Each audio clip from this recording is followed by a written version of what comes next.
melakukan rapat koordinasi dengan Pak Menteri P2MI untuk membahas beberapa hal. Yang pertama, atase ketenaga kerjaan yang ada di berbagai negara akan terus menjadi ujung tombak bagi pelayanan dan perlindungan para pekerja migran kita di berbagai negara, sehingga kita memastikan agar anggaran yang dibutuhkan untuk pelaksanaan pelayanan pekerja migran di luar negeri itu benar-benar sesuai dengan harapan dan tugas konstitusi kita, perlindungan pada warga negara kita. Yang kedua, atas ketenagakerjaan sekarang sudah mulai transisi dari Kementerian Ketenagakerjaan menjadi bagian dari Kementerian Penempatan Pekerja Perlindungan Pekerja Migran P2MI. Jadi sudah bergeser transisi dari Kementerian Ketenagakerjaan ke Kementerian P2MI. Sehingga kita memastikan anggaran akan kita urus ke Kementerian Keuangan agar segera lebih optimal.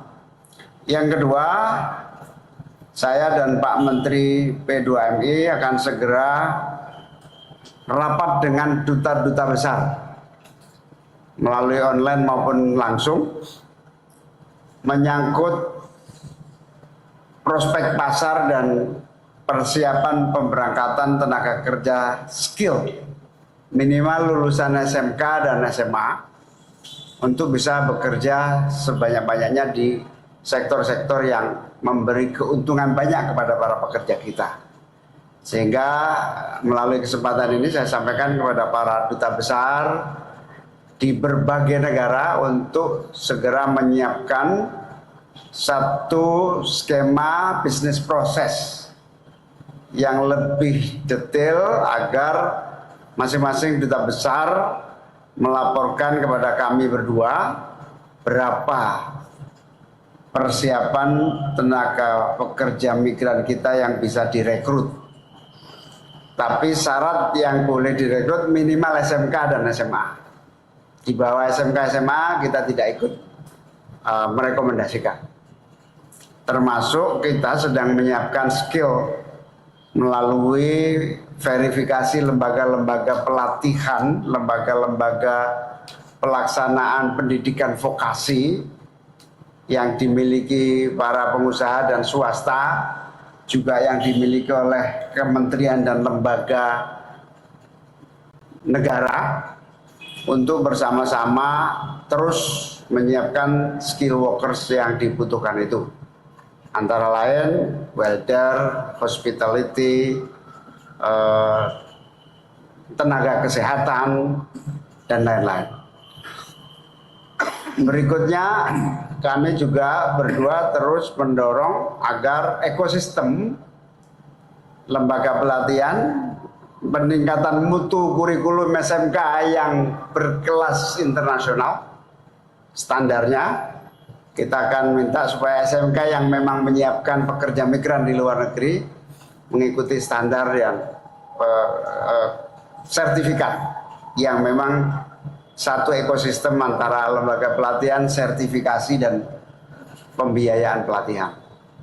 Yang ketiga, kami berdua sedang menuntaskan kebutuhan anggaran yang sudah dibutuhkan. Insya Allah mulai April, Juni, Juli, September sudah mulai siap memberangkatkan tenaga kerja skill ke berbagai negara. Ada tambahan Pak Menteri? Sedikit saja menambahkan yang belum disampaikan oleh Pak Menko terkait dengan potensi ekonomi ya dari kegiatan penempatan pekerja migran kita ke luar negeri. Update saja tahun 2024 dari 253.000 penempatan yang dilakukan dan juga termasuk beberapa ya dari akumulasi dari tahun sebelumnya. Remitansi yang masuk ke negara kita berdasarkan data dari Bank Indonesia adalah 253 triliun ya, rupiah. Dan tahun 2025, ya, tahun 2025 berdasarkan data Bank Indonesia ada naik 14%. Jadi kurang lebih 288 triliun remitansi yang masuk ke Indonesia. Dan remitansi ini adalah manfaatnya adalah untuk menggerakkan ekonomi di tingkat grassroots. Artinya daya beli masyarakat, ya, kemudian juga menumbuhkan sektor ekonomi usaha mikro dan juga menggerakkan ekonomi keluarga. Jadi dia langsung uangnya masuk ke masyarakat sehingga daya beli terdongkrak salah satunya dari remitansi. Di samping dari government spending dari uang APBN, APBD, kemudian dari proses investasi juga ada remitansi. Nah, inilah yang mendukung daripada salah satu daya beli daripada di tingkat grassroots kita. Oleh karena itu peran daripada pekerja migran Indonesia ini memang tidak kita abaikan. Oleh karena itu maka perlindungannya pun ke depan harus kita tingkatkan kepada para pekerja migran kita. Salah satunya kita dengan melakukan peningkatan kualitas pekerja migran yang kita berangkatkan ke luar itu adalah yang sudah yang minimal kata Pak Menko tadi SMA, SMK. Sehingga diharapkan dengan mereka mempunyai pendidikan yang lebih layak dan kita latih lagi melalui vokasi dengan uji kompetensi yang ketat dari negara penempatan, tentu ini akan mempermudah kita lakukan perlindungan. Saya kira itu aja tambahnya Pak Menko. Baik, terima kasih.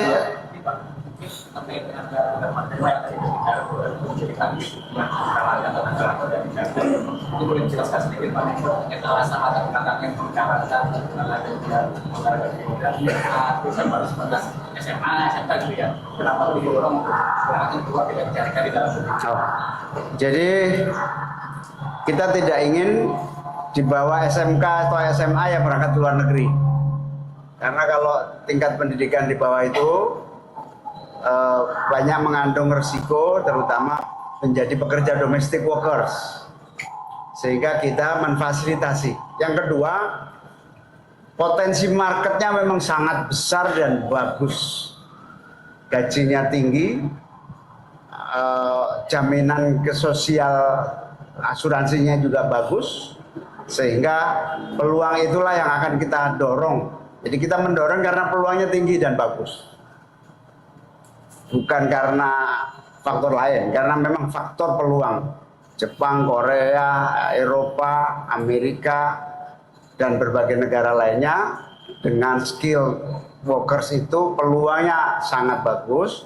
Sehingga tugas kami, terutama Kementerian P2M untuk memfasilitasi itu, dan Pak Presiden sangat support agar warga kita yang ingin bekerja ke luar negeri dengan prospek yang bagus itu difasilitasi.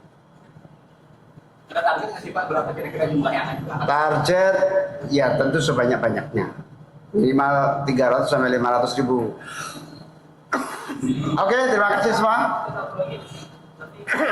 Berapa lama ketika mereka mulai bekerja di sana? Apakah ada termingnya 1 tahun, 10 tahun atau Beda-beda masing negara kontraknya beda-beda. Rata-rata berapa? 3 tahun. 2-3 tahun rata-rata. Dan bisa diperpanjang. Dan diperpanjang. berarti lulusan SMK, SMA? Ya, kita hanya membantu dan mendorong lulusan SMK dulu, SMA. SMK dan SMA. Ya tentu S1 juga, tapi menghindari domestic workers. Kalau pilot projectnya misalkan diteruskan di wilayah Jawa dulu kan, atau Semua wilayah secara serentak nasional.